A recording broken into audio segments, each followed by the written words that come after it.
with the flames of my corrupted soul.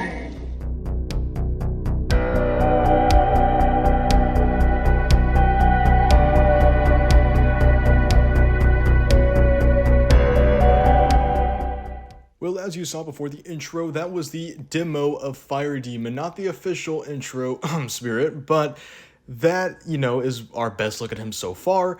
And quite honestly, for being my most anticipated animatronic, if you saw my last video, you know what I'm talking about, I'm not really too disappointed with him, which I was really hoping that'd be the case.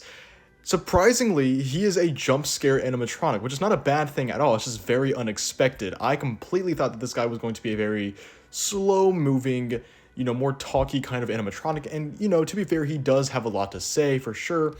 But he does the jump scare very first. Like, that is, like, the first foremost thing that anyone's going to see with this guy is his jump scare, where he quickly reveals himself. And I really like that a lot. And especially if you have this kind of character in a very darkly lit room, it's going to startle a lot of people, because then, once he reveals himself really quickly, it's just going to be, this very demonic figure. It's very, cool. It's a cool effect for sure.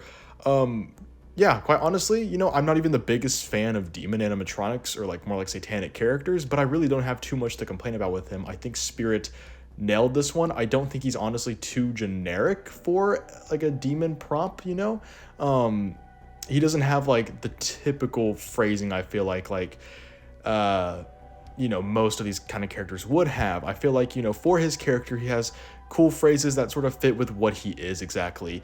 The only thing that might be a little generic with him is the clothing and the skeletal look of him, but even so, it's a very menacing, dark look, which I do quite enjoy a lot still. I will have to say he doesn't look as tall as he did in the photo. I think that's just because his arm was up, and the arm is really like that max height for him, but he'd probably still be one of the tallest of the lineup. I'm gonna guess 7 foot, maybe 6'5" at the shortest, like about like the size of like the Black Heart or something, which I think is a fine size for this kind of character. So overall, again, nothing really too much to complain about. I think the voice on him is actually really, really cool. The lighting effects look amazing. I think Fire Demon is definitely going to be one of the most popular of the year, especially now that we know that he is a jump scare animatronic. Anytime there's a jump scare prop, it's always going to be one of the most popular ones, and this guy was already popular despite the fact that we didn't know that he had a jump scare. So now that we know that it's, somewhat of a scary, startling animatronic, he's for sure gonna, be a big seller this year from Spirit. Anyways, guys, that's gonna do it for this video. Make sure to like, comment, and subscribe, and tell me down in the comments below, what do you think of the Fire Demon? Anyways, guys, I'll see you in the next one. Bye.